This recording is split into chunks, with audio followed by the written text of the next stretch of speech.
Think you've mastered the English language? I'm going to put your English to the test with 10 questions based on the most common confusions. Up for the challenge? Let's see how you do.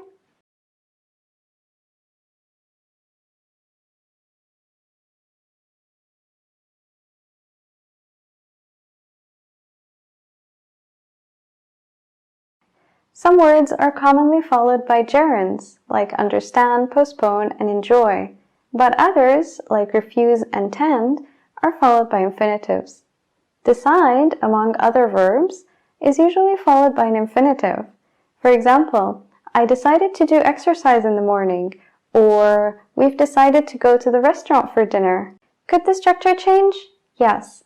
For instance, the word plan is also commonly followed by an infinitive, as in, we plan to meet at the park later. But adding a preposition, in this case on, allows me to use a gerund after plan. For example, we plan on meeting at the park later. Going back to the quiz, the correct answer is she decided to help with the project.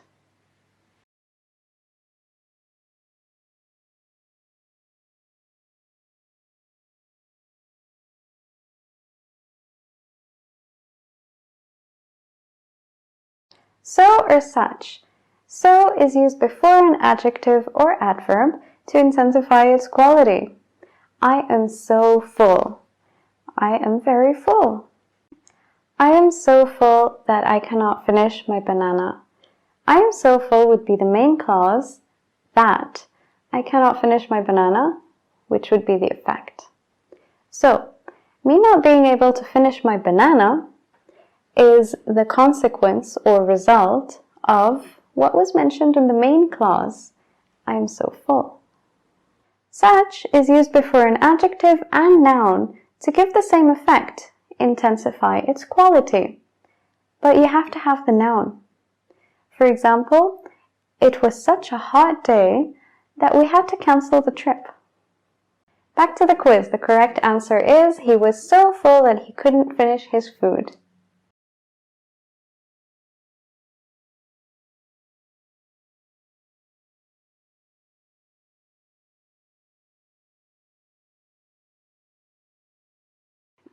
Despite and in spite of can be quite confusing because some people tend to think of them as subordinating conjunctions, like although, even though and while. But actually they're not. They are prepositions, so we use them with nouns, not clauses with a subject and a verb. So options B and C, it is raining and it was raining, are both clauses, since they have a subject and a verb. In order to use despite or in spite of with a clause, we need to use the fact that before the clause. So, in spite of the fact that it was raining, he went out. Or, despite the fact that it was raining, he went out. However, you can change a verb, for example, arrive, into a noun by putting it in its ing form, arriving, therefore forming a gerund. We treat gerunds as nouns, so you can use despite or in spite of with gerunds. For example, in spite of arriving late, we got into the concert. Or, despite arriving late, we got into the concert. You must have figured out by now that the correct answer is, in spite of it raining, he went out. Now let's take a look at the it part. In a previous example, we used in spite of arriving, since the subject we're talking about is the same in both clauses. We arrived late and we got into the concert. In the sentence, in spite of it raining, he went out, we have to use the it before raining because the raining wasn't done by the subject, he, that comes in the clause that follows. Another example is, in spite of my efforts, she remained passive.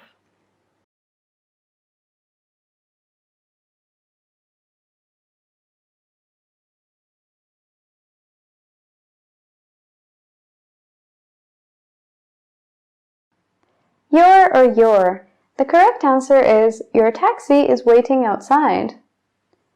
But if I don't put it on the screen, you might still be wondering, so which one? because this is a very common confusion in writing, not necessarily in speaking. Since they're pronounced almost the same, we tend to figure out which you're using from the context. If you got this one wrong, don't worry, because number one, I'm about to explain it to you, and number two, this is a very common mistake. Not just among English learners, though. Native speakers sometimes confuse them too. So let's dive in. Your is a possessive adjective. It refers to something that belongs to the person you're speaking to, as in, you forgot your bag in my car. The bag that belongs to you, the person I'm speaking to. The same goes for, what's your name? The name that belongs to you. On the other hand, this your is a contraction of you are. You're doing a great job. You are doing a great job. Quick tip for when you're in doubt. If you can substitute you are into the sentence and it makes sense, then it's definitely this your. Let's take a look at another example. Thanks, I appreciate your effort. The effort that you have made. You're welcome. You are welcome. The next question is along the same lines. Let's see if you get that one right.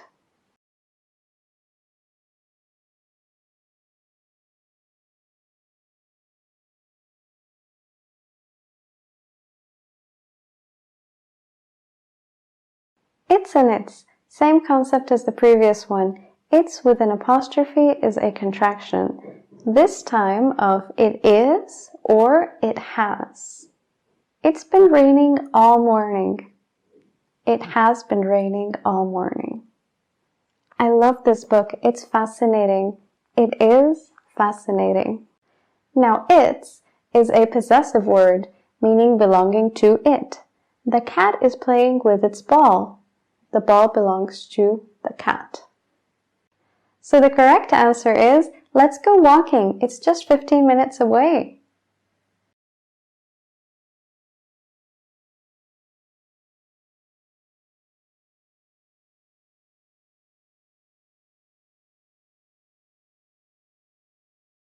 There is a possessive adjective referring to something that belongs to them. Therefore, it's usually followed by a noun. Their house is far away from the city. Or, they forgot to lock their door. The door that belongs to them. There, on the other hand, is a contraction of they are, and it can be followed by two things. An adjective, as in, they're very fit, they are very fit, or a verb in its continuous form, as in, they're working remotely.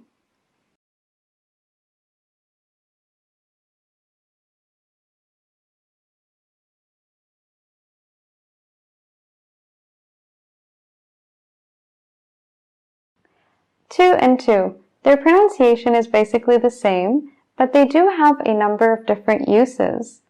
First, let's take a look at to. To can be used as a preposition of movement. For example, the train is headed to Madrid. It can also be used to mark the end of a time period to which we know the starting time. For instance, the shop opens from 5 to 9. If we don't know the starting time, then we just use until. The shop opens until 9. When to is used with a verb, we get the infinitive, as in, I need to work on my project. It can also be used to identify the person receiving something. Please give this letter to Fred. And lastly, we can use to show a change in the quality or state of something. The banana went from yellow to brown. This to is not the right one for the gap. The correct answer is, this dish is too spicy for me. This to is used when we want to express that something is more than desirable. It can come with an adjective, as in this example, or an adverb, as in, he's talking too fast. We also use to when referring to an excessive amount, and it usually comes in the following structures. Too much plus an uncountable noun. There's too much noise. I can't hear you. A verb followed by too much. You complain too much. And lastly, too many plus a plural noun. There are too many items to choose from.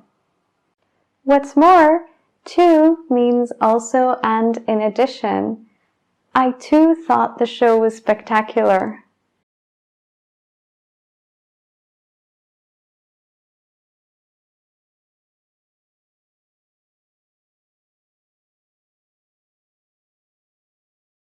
How do we use enough?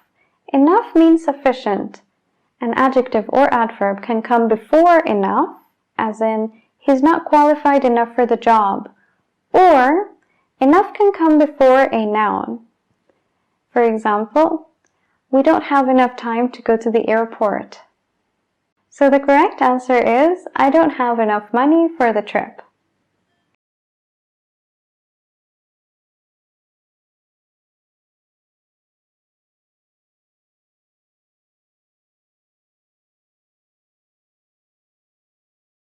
When we use mind, we refer to being annoyed by something or disliking it. If I say, I don't mind, it basically means it doesn't bother me or it's fine with me. Note that mind is followed by a verb with ing. Let's take a look at this example. Do you mind moving the meeting up an hour? If I say, yes, I do mind, it means it bothers me, it's inconvenient, I don't like that idea. But saying I don't mind means that I agree or have no preference. Moving the meeting up an hour doesn't bother me. What about the word matter? Matter refers to something being important. In the sentence, what matters is your experience. I'm saying, what's important is your experience. But if I say it doesn't matter, it means the opposite. It's not important or it's not significant. For example, do you want to go by bus or by train? It doesn't matter. Whether we choose one or the other is not of importance to me. In some cases, we can use either, as in, do you want to eat out tonight? I don't mind, or it doesn't matter. Be careful because I say it doesn't matter. It's not important to me or to someone else we're talking about. Keep that in mind for the following example. She asked me for a glass of cold water, but we only have water at room temperature. Does it matter to her? If you answer saying, I just asked her, she doesn't matter, you're saying she is not important. But in order to express her opinion, you have to say, it doesn't matter to her. It doesn't matter to her. Also, I don't say it doesn't mind. If I'm expressing my opinion, I do or don't mind. Someone else's opinion, he or she does or doesn't mind. Back to the quiz. Would you like fish or meat for dinner? The correct answer is, it doesn't matter.